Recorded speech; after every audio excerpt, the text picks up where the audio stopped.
നാമത്തിന് മഹത്വമുണ്ടാകട്ടെ. എല്ലാവർക്കും വീണ്ടും നമ്മുടെ ചാനലിലേക്ക് സ്വാഗതം. ഇന്ന് നമ്മൾ പഠിക്കുവാൻ പോകുന്നത് 13-ാം സങ്കീർത്തനമാണ്. ഈ സങ്കീർത്തന പഠനം എല്ലാവരുടെയും ജീവിതത്തിൽ ഒരനുഗ്രഹമായി തീരട്ടെ. നമുക്ക് നോക്കാം സങ്കീർത്തനം 13.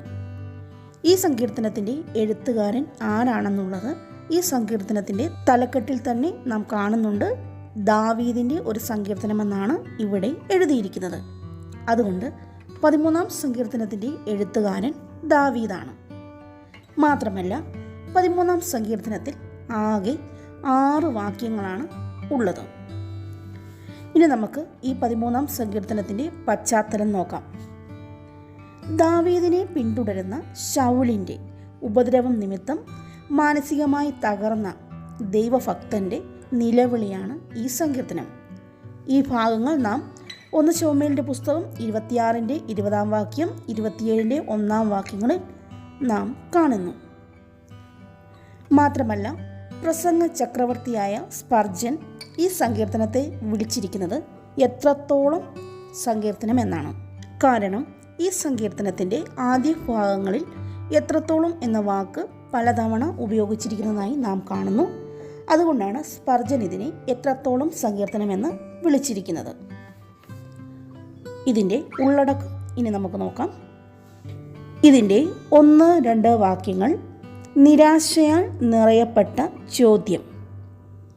3-4 വാക്യങ്ങളിൽ നാം കാണുന്നത് നിലവിളിയോട് കൂടെയുള്ള പ്രാർത്ഥന. 5-6 വാക്യങ്ങൾ പ്രത്യാശയുടെ പാട്ടാണ്. ഇങ്ങനെ 3 ഭാഗങ്ങളായി ഈ സങ്കീർത്തനത്തെ വിഭജിച്ചിരിക്കുന്നു. ഇനി നമുക്ക് ഓരോ ഭാഗങ്ങളും പരിശോധിക്കാം. ഇതിൻ്റെ 1-2 വാക്യങ്ങളിലേക്ക് നമ്മുടെ ശ്രദ്ധ തിരിക്കാം. 1-2 വാക്യങ്ങൾ ഇങ്ങനെയാണ് പറയുന്നത്. യഹോവേ, എത്രത്തോളം നീ എന്നെ മറന്നുകൊണ്ടിരിക്കും? നീ എത്രത്തോളം നിൻ്റെ മുഖത്തെ ഞാൻ കാണാതെ വണ്ണം മറയ്ക്കും? എത്രത്തോളം ഞാൻ എൻ്റെ ഉള്ളിൽ വിചാരം പിടിച്ച് എൻ്റെ ഹൃദയത്തിൽ ദിവസം പ്രതി ദുഃഖം അനുഭവിക്കേണ്ടി വരും? എത്രത്തോളം എൻ്റെ ശത്രു എൻ്റെ മേൽ ഉയർന്നിരിക്കും? കഷ്ടതയുടെ ആധിക്യം വർദ്ധിക്കുമ്പോൾ അതിൻ്റെ ശാന്തതയ്ക്കായി ഇതിൻ്റെ പരിസമാപ്തി എന്ന് അല്ലെങ്കിൽ എപ്പോഴാണെന്ന് സങ്കീർത്തനക്കാരൻ ദൈവത്തോട് ചോദിക്കുന്നതായി ഈ വാക്യങ്ങളിൽ നാം കാണുന്നു. നമ്മുടെ ജീവിതത്തിൽ പ്രതിസന്ധികൾ വരുമ്പോൾ നമുക്ക് ചോദിക്കാൻ കർത്താവിൻ്റെ സന്നിധി ഉണ്ടെന്നുള്ളത് ഏറെ ആശ്വാസകരമാണ്. ഇവിടെ ദൈവം മറന്നതുകൊണ്ടാണ് തനിക്ക് ഈ കഷ്ടത വന്നതെന്നാണ് സങ്കീർത്തനക്കാരൻ വിചാരിച്ചിരിക്കുന്നത്. വേദപണ്ഡിതന്മാരുടെ അഭിപ്രായ പ്രകാരം ദുഃഖങ്ങൾ നമ്മുടെ ഭവനത്തിൽ ചില ദിവസങ്ങൾ താമസിക്കാൻ വരുന്ന അതിഥിയെപ്പോലെയും സന്തോഷം വീട്ടുവാതിക്കൽ വന്നു നിന്ന് വെള്ളം കുടിച്ചിട്ട് പോകുന്ന വഴിയാത്രക്കാരൻ പോലെയുമാണ്. അങ്ങനെ ദൈവജനത്തിൻ്റെ ഇടയിലെ ദുഃഖങ്ങൾക്ക് ദിവസങ്ങളുടെ അകലം കൂടുതലും സന്തോഷത്തിന് സമയച്ചുരുക്കവും ആകാം. എന്നാൽ ദൈവജനത്തിന് പ്രത്യാശിക്കാൻ ഉള്ളതെന്തെന്നാൽ ദുഃഖത്തിന് ഒരവസാനം ഉണ്ടെന്നുള്ളതാണ്. ഇനി നോക്കാം 3-4 വാക്യങ്ങൾ. 3-4 വാക്യങ്ങളിൽ ഇങ്ങനെയാണ് സങ്കീർത്തനക്കാരൻ പ്രാർത്ഥിക്കുന്നത്. എൻ്റെ ദൈവമായ യഹോവേ, കടാക്ഷിക്കണമേ, എനിക്ക് ഉത്തരമരുളയണമേ. ഞാൻ മരണനിദ്ര പ്രാപിക്കാതിരിപ്പാൻ എൻ്റെ കണ്ണുകളെ പ്രകാശിപ്പിക്കണമേ. ഞാൻ അവനെ തോൽപ്പിച്ചു കളഞ്ഞു എന്ന് എൻ്റെ ശത്രു പറയരുതേ.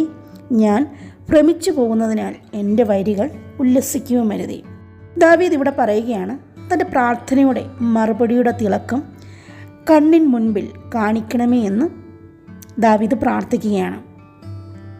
എന്ന് പറഞ്ഞാൽ ഈ പ്രതിസന്ധി തൻ്റെ ജീവിതത്തിൻ്റെ അവസാനം ആകരുതേ എന്ന് താൻ ദൈവത്തോട് പ്രാർത്ഥിക്കുന്നു. എല്ലാറ്റിലും ഉപരിയായി ഈ സങ്കീർത്തനത്തിൻ്റെ സമാപനത്തിൽ താൻ ആ മറുപടി പ്രാപിച്ചതായിട്ട് നാം കാണുന്നുണ്ട്. ദൈവത്തിൽ ആശ്രയിക്കുന്ന ദൈവമക്കളുടെ ജീവിതം ഒരിക്കലും ദുഃഖപര്യവസാനിയായിരിക്കുകയില്ല. നിശ്ചയമായും മറുപടി നൽകുന്ന ഒരു ദൈവമുണ്ട്. ശത്രു അവനെ ഒരു കാലത്തും തോൽപ്പിച്ച് കളയുകയുമില്ല. അന്തിമ ജയം ദൈവജനത്തിന് മാത്രമുള്ളതായിരിക്കും. എസ്തേറിൻ്റെയും മൊർദെഖായിയുടെയും ചരിത്രം അത് നമ്മെ പഠിപ്പിക്കുന്നു. അതുകൊണ്ട് ഇവിടെ ദൈവഭക്തൻ്റെ നിലവിളിയുടെ മറുപടി താൻ അവസാനം പ്രാപിക്കുന്നതായിട്ട് നാം കാണുന്നു. ഇനി നമുക്ക് 5-6 വാക്യങ്ങൾ നോക്കാം. 5-6 വാക്യങ്ങളിൽ ദാവീദ് പറയുന്നു, ഞാനോ നിൻ്റെ കരുണയിൽ ആശ്രയിക്കുന്നു, എൻ്റെ ഹൃദയം നിൻ്റെ രക്ഷയിൽ ആനന്ദിക്കും. യഹോവ എനിക്ക് നന്മ ചെയ്തിരിക്കൊണ്ട് ഞാൻ അവന് പാട്ടുപാടും. ദാവീദ് ഇവിടെ വിശ്വാസത്തിൻ്റെ അല്ലെങ്കിൽ പ്രത്യാശയുടെ പാട്ട് പാടുന്നതായി നാം വായിക്കുന്നു. ഈ സങ്കീർത്തനം നിലവിളിയിൽ ആരംഭിച്ച് ഒരു വലിയ പ്രത്യാശയിൽ അവസാനിക്കുന്നു. ഇവിടെ കാണുന്നത് കഷ്ടതയിലൂടെ കടന്നു പോകുന്ന ഒരു ദൈവ പൈതൽ ദൈവസന്നിധിയിൽ ചെല്ലുമ്പോഴുള്ള ആനന്ദമാണ്. കഷ്ടതയും ഞെരുക്കവും വേദനാജനകമായ സാഹചര്യങ്ങളും ദൈവസന്നിധിയിലെത്തുമ്പോൾ തീർന്നു പോകും.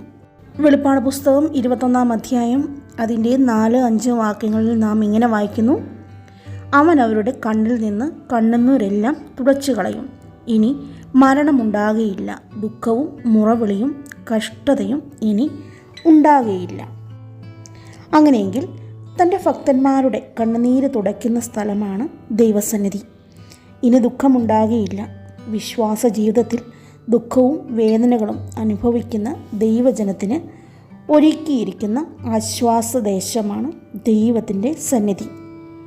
ഈ ഭൂമിയിൽ പാർക്കുന്ന ഓരോ ദൈവ പൈതലിൻ്റെയും പ്രത്യാശ അവന് ദൈവത്തോട് ചോദിക്കാനുള്ളത്, ഈ കഷ്ടതയുടെ നാളുകൾ കഴിഞ്ഞ് എന്ന് ഞാൻ എൻ്റെ ദൈവത്തിൻ്റെ സന്നിധിയിൽ ചെല്ലുവാനിടയാകും എന്നുള്ളതാണ്. അതുകൊണ്ട് പ്രിയമുള്ളവരെ, നമ്മിൽ വെളിപ്പെടുവാനുള്ള തേജസ് വിചാരിച്ചാൽ ഈ കാലത്തിലെ കഷ്ടങ്ങൾ സാരമില്ല എന്നെണ്ണി വിശ്വാസ ജീവിതയാത്ര തുടരുവാൻ ദൈവം നമ്മെ പ്രാപ്തരാക്കട്ടെ. ഈ സങ്കീർത്തനം എല്ലാവരുടെയും ജീവിതത്തിൽ ഒരു അനുഗ്രഹമായെന്ന് വിശ്വസിക്കുന്നു. ദാവീദിനെ പോലെ ദൈവത്തിൻ്റെ കരുണ, രക്ഷ, അവൻ്റെ നന്മ ഓരോ ദൈവഭക്തൻ്റെയും ജീവിതത്തിൽ വെളിപ്പെടട്ടെ. എല്ലാവരെയും ദൈവം സഹായിക്കട്ടെ. അടുത്ത സങ്കീർത്തനവുമായി വരുന്നത് വരെ എല്ലാവർക്കും നന്മ നേരുന്നു, അനുഗ്രഹങ്ങളെ ദൈവനാമത്തിൽ നേരുന്നു. എല്ലാവരെയും കർത്താവ് അനുഗ്രഹിക്കട്ടെ.